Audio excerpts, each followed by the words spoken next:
I'm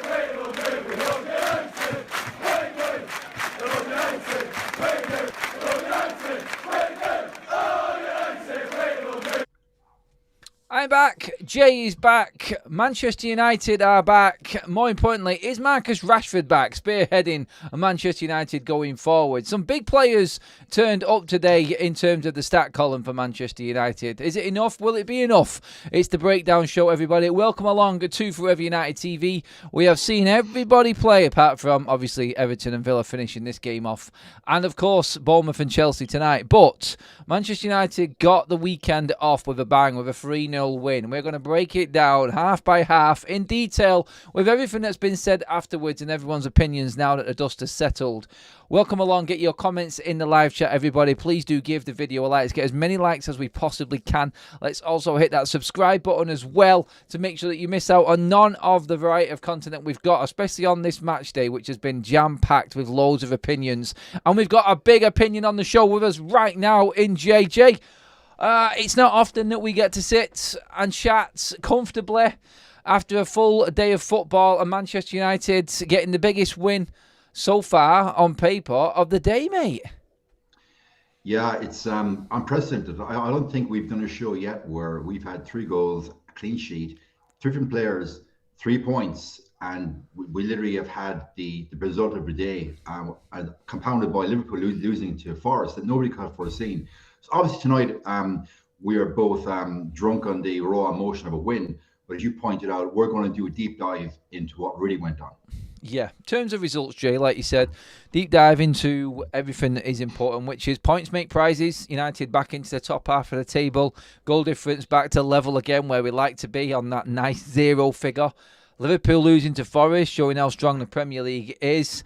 Reality, again, like a lot of people have said today, I'll get your sort of general sort of look on the game, but from the people we spoke to, the fan vlogs that went out today, it was one of more, it's a start.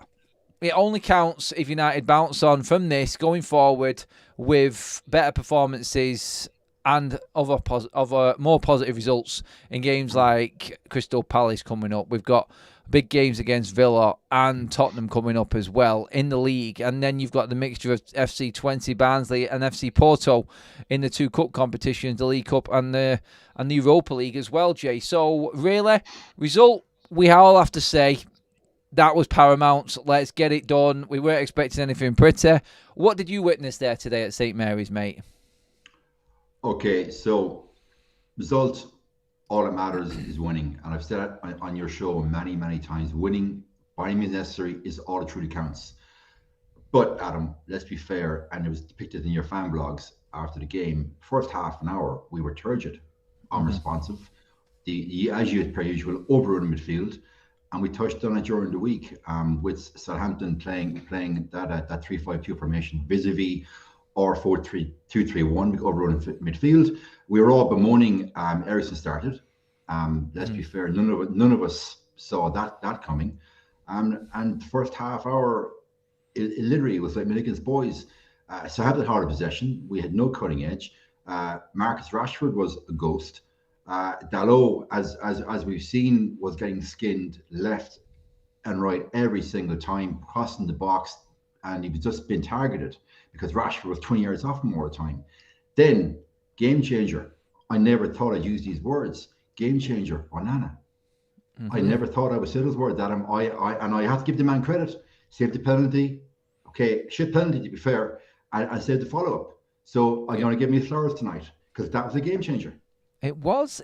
Again, it sort of leads into, and I don't want to make the narrative the same, like, oh, you're making a pig's ear out of a United win. Why don't you just be happy with the win? Look, I know this team. I've seen it many a times. I've seen wins. I wasn't getting carried away after the Manchester Derby win, but most people did because it was City and we deserved a win and it was a good performance. One thing that this team has never had is consistency, and it always plays on your mind. It always plays on your mind. So what you take from games is players' attitudes, players' contributions to the game, and if you think that they could cling on to anything from this game and use it as a positive, and I want to use Marcus Rashford to kickstart it off, Jay. We've got plenty of players to get into in terms of individual performances, Ten Hag decisions and whatnot. Well, Marcus Rashford has been the topic. And I thought, and I said it, I thought he had his best game in the United shirt this season. It kind of tells you exactly where the standards were because he wasn't fantastic today. I thought his link-up play was better. I thought he made some good decisions. Alongside Eriksen, I thought he was decent. He started to build a little bit of a rapport there with Joshua. So that was positive for me. And he took his goal very, very well. Whether or not his defensive skills can be brought into question against a crap Southampton side, maybe it was different against a better team. You just don't know. But you can only play who's in front of you. But Marcus Rashford is United's most decorated, United's most experienced, and United's leading goal scorer who is in that squad right now. The most senior player, basically, rolled into a generalisation, is Marcus Rashford. That's what he is. So, really, he is the most important man. He is the pin-up. He is the Manchester lad. He is everything that you would think and hope that a Manchester United player is in games like that and would always turn up. But he doesn't, and he hasn't. But today, are there moments, I always look for this, and personally this is just a thing with me, Jay, I'll get your opinion on it. I look at players' attitude, I look at body language, I trust what I watch. And today he looked like he was up for it a little bit more, he did. And now you've got to then question how Ten Hag plays him. It's like he's just scored a goal, he never brings Rashford off. And I think he made the easy option there. Because I personally, and Kaz said the same thing to me, she said, why are you bringing Rashford off now after he's scored and he's got his confidence up? Maybe let him go on and take advantage of a weak Southampton side and build some confidence. But it seemed like an easy decision for tonight to take Rashford off when Ahmad was the one who I thought was probably the weaker of the front players in the game today. So when you look at Rashford, do you see Rashford personally, to you, Jay, can he use this as a springboard going forward? Do you feel like Ten Hag's the right manager to get more out of Marcus Rashford as well? Where are you at with him to start us off today? Because his goal pretty much put the game to bed as well, and that was another important moment for us. Okay, Marcus Rashford, just give him the Ballon d'Or right now because the English media now are going to be fawning at his feet. They're going to be writing articles, the second coming of Marcus Rashford. Mark is going to enter the perennial purple patch. What a strike by Marcus Rashford, what a clean strike. Away at St Mary's, showed his ball, showed his mettle. You know the narrative and how it's going to be English media. I'm not one to jump in bandwagons. I'm too old for that. I will view Marcus Rashford just on what I saw today. The goal was standing, took his shot, took his goal very, very well. Bottom corner, keeper didn't have a chance. That is your quintessential Marcus Rashford goal when Marcus Rashford turns up. Defensively, does he ever really cover the low? And we can discuss the low later on. No, I don't think he does because is it part of his game, or has he been told not to cover for the low? That's probably the manager. Look, 7 out of 10, took his goal well, but he did his job today. He did his job, no more, no less. And the goal does put the glass on his performance. And as we know, last year, after the debacle in Belfast, he came back and scored against Wolves and went on the whole narrative from his people about the bullying from the media, and that became the narrative. It came out again this week. So the question I would ask everyone in the chat, does Marcus Rashford have to go to a place psychologically where he has to feel it's the whole entire world against him to actually turn up and get motivated and put a performance in? Because I think that is his key motivator right now, prove everybody wrong. Now, if Rashford scores 6-7 goals next 10 games, he'd prove me wrong, and I would give him his credit. Mm-hmm. But one ray of sunshine does not make a summer. Yeah, it's very true, mate, because Marcus Rashford, like you just said then, does he need that adversity? Does he need to feel like the world is on his shoulders? Because beforehand, we've seen him mopsing around like the world literally is on his shoulders. Slump soldiers, head down, not running back, not tracking back. But right before the game, he was going in saying that he's been bullied by pundits in the media. He's been bullied by a lot of people on TV. He's been used as a scapegoat. Well, you just said to me, Jay, off camera and a little bit there on it, like the British media were just lauding him up today because he's actually turned up to a game. He's one of them, Marcus Rashford. He's an unknown quantity. I cannot figure him out at all at the moment. This is a man that I backed and backed and backed and backed. I can remember all the way back to the Martial versus Marcus Rashford days. And I always went Marcus Rashford because he had something that other players didn't. He had that speed and that direct and that drive, and he ran at players and scared the living shit out of him. And on his day, Marcus Rashford's unplayable. We've just not seen his day for a very, very long time. It's turning into a week, it's turning into a month. He's going into a half a season. And he's just not performing as we'd expect. And he is the most senior player at the football club. He is the most senior player there, and everyone looks up to him, Jay. So, really, you just got to ask the question, aren't you? Like, where is his head at? Where is he at right now? Does he need goals to actually feel part of this team? Does he need to be on the score sheet? Does he have Manchester United at his heart? He's told us that he does in his interviews that he's done. So, really, today, I think Marcus Rashford, that moment that he has got, he kind of proved Ten Hag right in a way that Ten Hag's system works if Marcus Rashford turns up. And I think that's what Ten Hag has been alluding to. So when I look at Marcus Rashford, I look at Ten Hag as part of the problem as well, Jay, to answer your point and what you was making there. Because Ten Hag's system, for me, needs his go-to players to play well. Otherwise, it doesn't work. Today, Bruno got that assist, key moment. Rashford got that goal, end of the game. Done. And then everything else looks controlled, and everything else looks great. It looks like the system's working then, Jay, because Ten Hag came out afterwards and said, this game proves to the players that they can dominate the game. You're playing against a championship side that's just been promoted, that's not got a win to the name or a point, actually played the last, 15, 20 minutes, was it, with 10 men as well. Like, don't get ahead of yourself is all I'm saying. Take your positives from the game. Marcus Rashford from this game was a big positive for me, especially for him. And I'm hoping that you're right, that he proves you wrong, Jay. I'm hoping he proves me wrong. I'm hoping that he turns his season around because it will mean more goals for United. It will mean us celebrating more goals.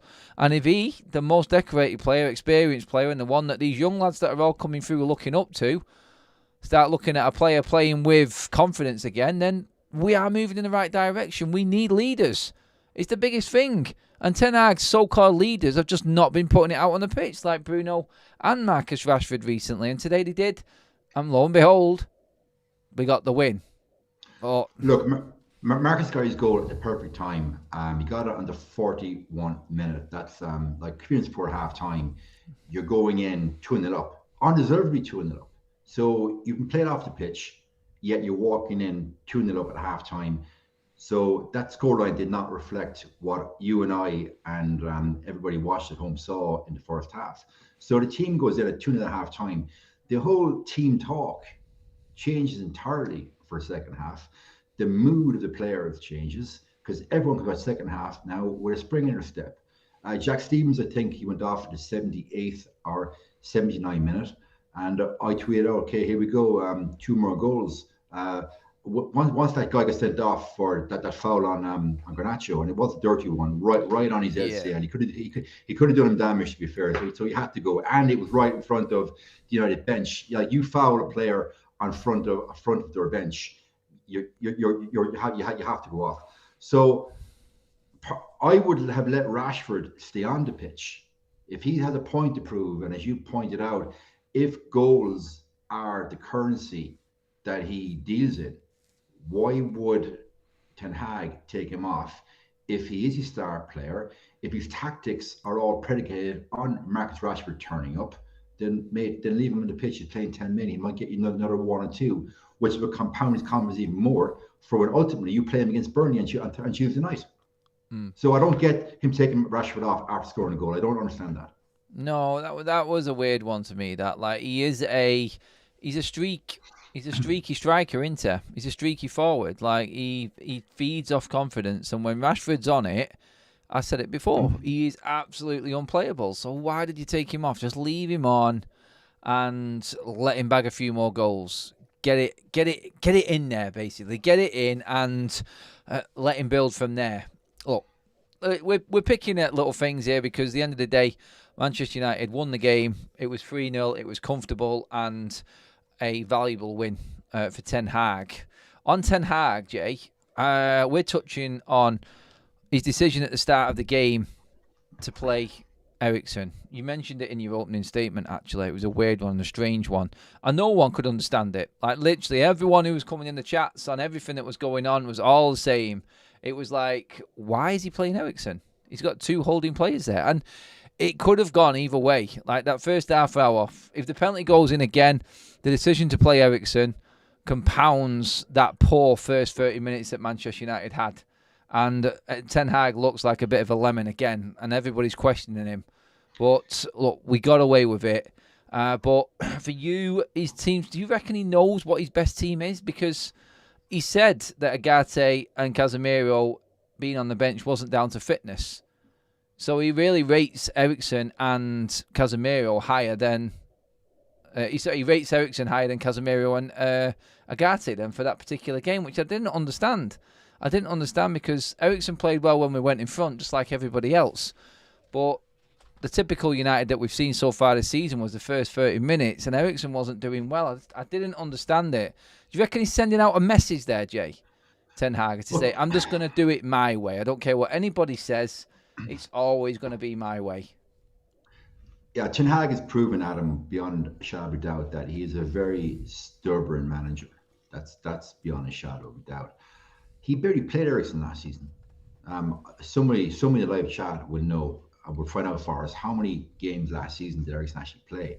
There were few and far between. Now, I've got no problem with Eriksen. A great player, but he doesn't fit Ten Hag's system. So you're playing away to Southampton, newly promoted, in their home ground.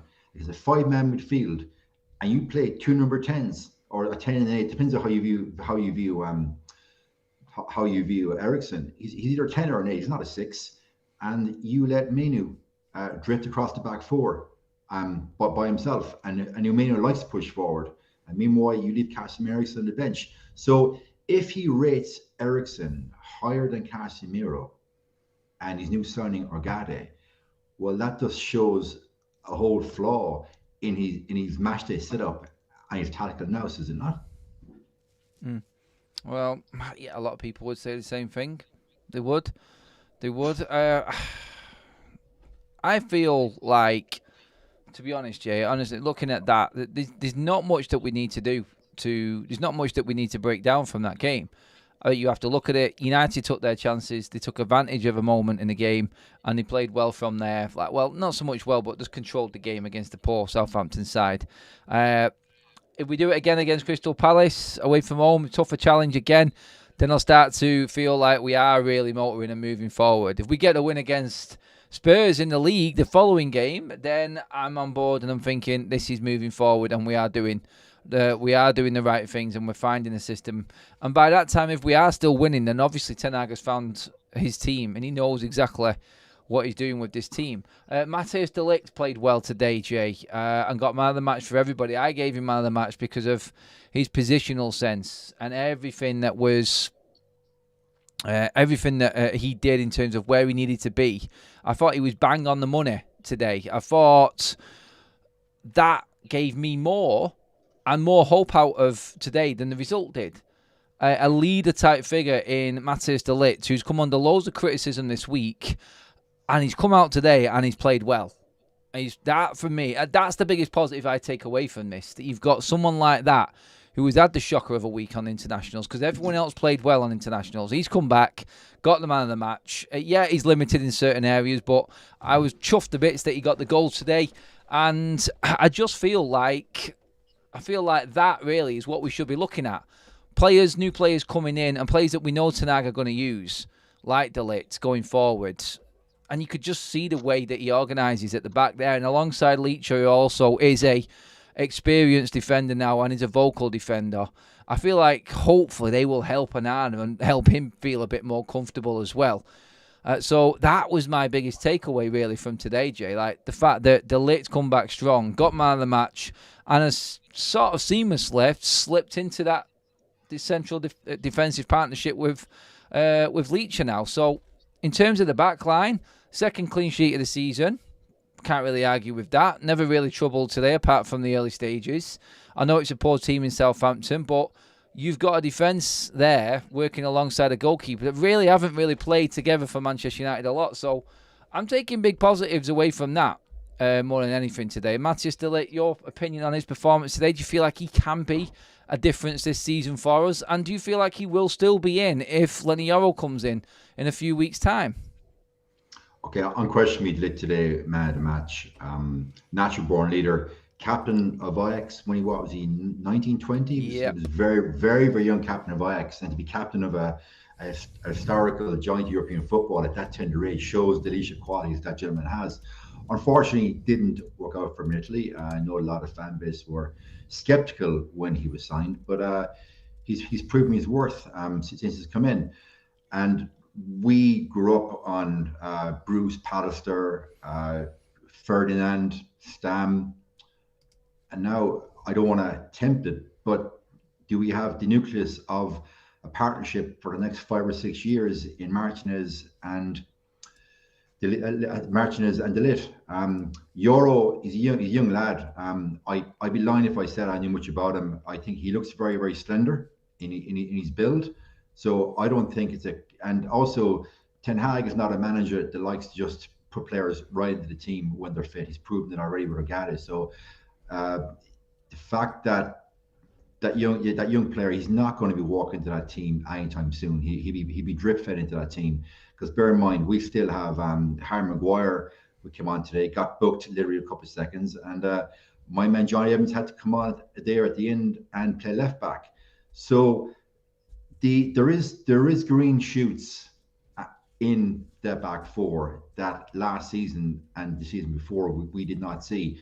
And to extrapolate from today, the back four, the lowest standing, again, you're playing Southampton, so you got to rationalize that as well. But Licha, de Ligt today, I thought they did their jobs, did it very, very well. But bigger tests lie ahead. We're not going to judge the partnership on away game at St Mary's. Let's see how they do against Spurs, and then we'll make a full analysis. Yeah, that's it. That's the big one. I mean, to be honest, Jay, Palace is the one next Saturday night. That is a tough game that United notoriously do bad at. But look, as we're looking at it, Manchester United safely back into second top half of the table again, and hopefully now we can start to build from here, because he's now got all of his players like Shaw and Højlund have got a chance of coming back next weekend as well. Jay, do any of them players come straight into you from what you've watched in the team today? Okay, so Xerxes today, hold-up play. I thought he's a big, strong guy, just in the Premiership, and I thought his hold-up play today was, I'm not going to say excellent, it was adequate. I want to see more of him holding the ball up and bringing Bruno, Ahmed, Garnacho, and our mate Rashford into the game. Does Højlund walk back into this team as it is now? I don't think so. I just want to touch on Ugarte today. Came in today, set up front of the back four. I know the game was won, so there's context to it. But once he came on, he was vocally communicating with I like triangles in football. So he's scanning the triangle to his left and his right and ahead of him, all from the time he came on. And he's shouting, communicating with everybody. And it's his first time to pitch for United. That's a Manchester United player. Yeah, that's it. Yeah. That impressed me. Yeah, that's what you want. That is a leader in a different type of way, isn't it? When you look at a player coming on, fitting in like that, vocally aware, and it's tough coming to Manchester United. We know it is. It's a big step up for a lot of players. But what you're looking, like you just said then, that the United DNA, what it's like to be a player. I had an interview with Nicky Butt last weekend, and he says like the new players coming in need to work out and figure out as fast as they can what it is to be a Manchester United player, because a lot of the players that have been coming in just haven't got what it takes mentally to be a United player. He just does look like he's that type of player. And you know what? I always seem to find like the more vocal players, the more at it players are the ones that adapt a lot quicker at United as well, Jay. So Ugarte coming in pretty much comes straight into the side now. Stays there for you, Jay? Yeah, he'll definitely start on Tuesday night. No doubt. He plays. Do you reckon he'll play him in the Carabao Cup? I think he will. I think he'll play him. I think he'll play him at least 65, 70 minutes. I firmly believe that. What's he going to do? Do you honestly think he's going to start Eriksen again? I mean, he could play Collier. Do you think it's a game against Barnsley to to play someone like Collier, give him game minutes? There was talk of Collier playing today. Yes, there was. Yeah. On X, there was a lot of talk. If he starts Ugarte on Tuesday night, he won't start Collier, obviously. So it's an either or. I'd like to see him start Ugarte from the start, and perhaps then bring on Collier with 20 minutes to go.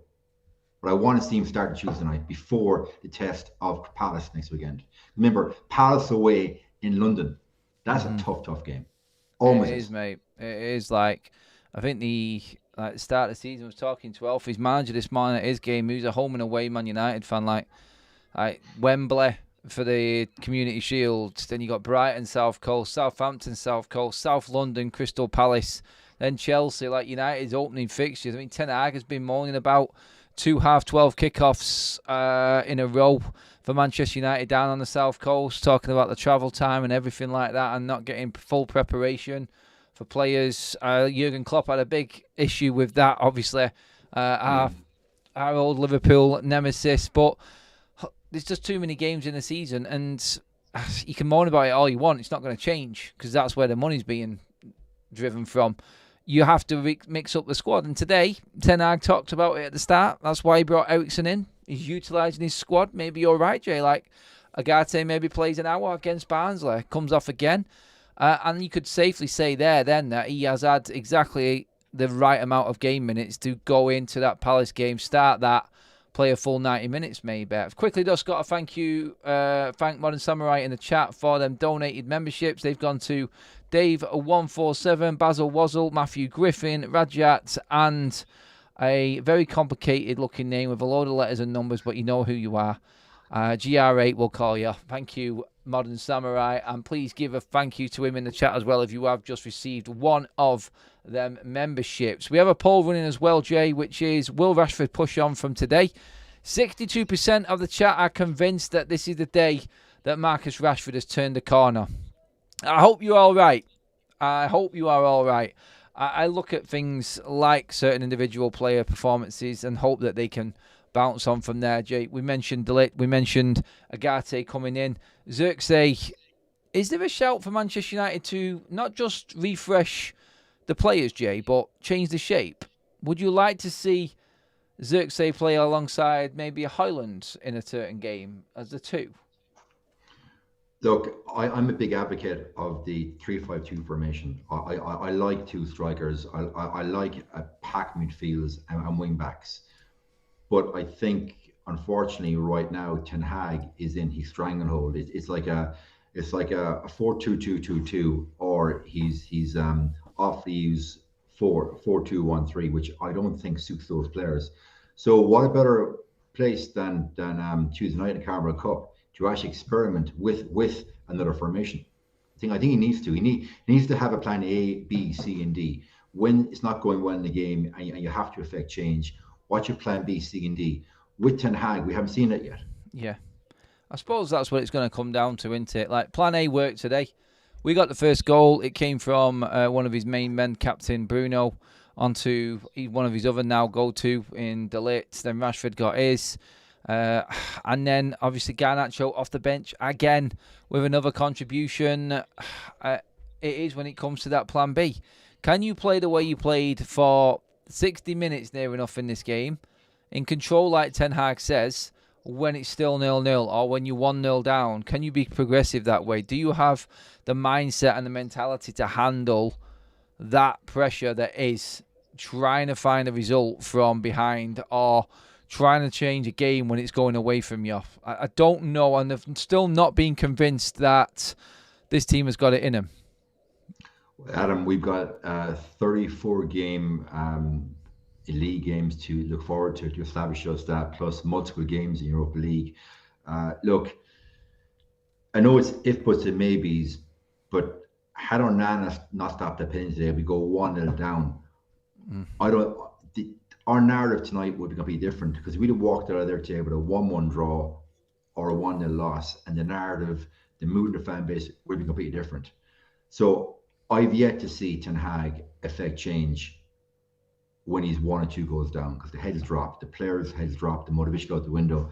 So as I said, bigger tests lie ahead. We'll take the win. We're happy with the win, But Palace, Porto away, and Spurs, the bigger test lying wait. If you recall on the last show, we did a poll, and it was how many points would we get between next international break. And I think it was like 30-something% said 47 points.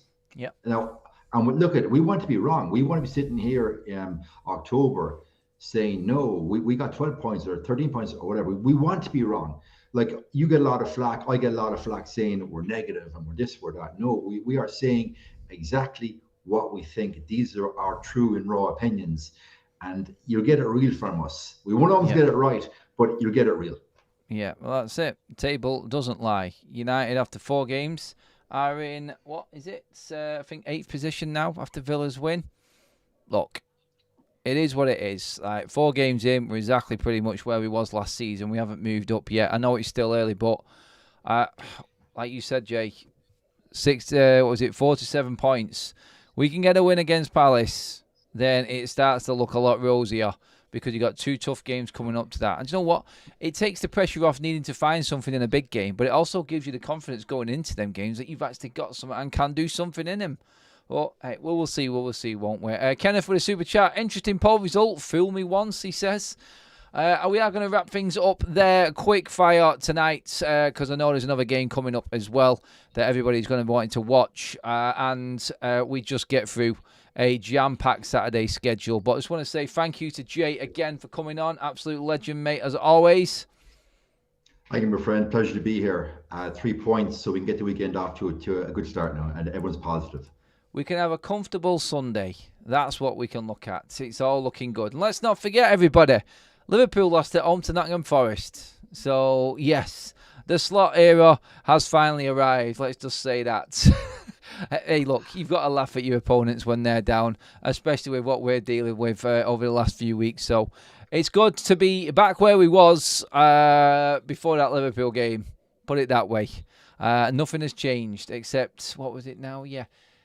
Yeah, that's it. Yeah, United back on 0 goal difference and pulling 4 goals back on Liverpool and their goal difference in the next weekend after that nightmare that was Old Trafford. Yeah, that's enough bashing of Liverpool. I'm hoping that this fun can continue for United anyway. We can get some wins. But we'll be back tomorrow, 8 o'clock in the morning with your morning show. Let's see what the papers are saying tomorrow, guys. Until then, enjoy your evening. Thank you, everybody, for all of your contributions, comments, and being part of the shows throughout the day. Everyone on TIFO earlier on as well. Guys, the Wayne Rooney signed shirt winner will be announced tomorrow. The tickets are almost sold out. So get into the description. The link is there.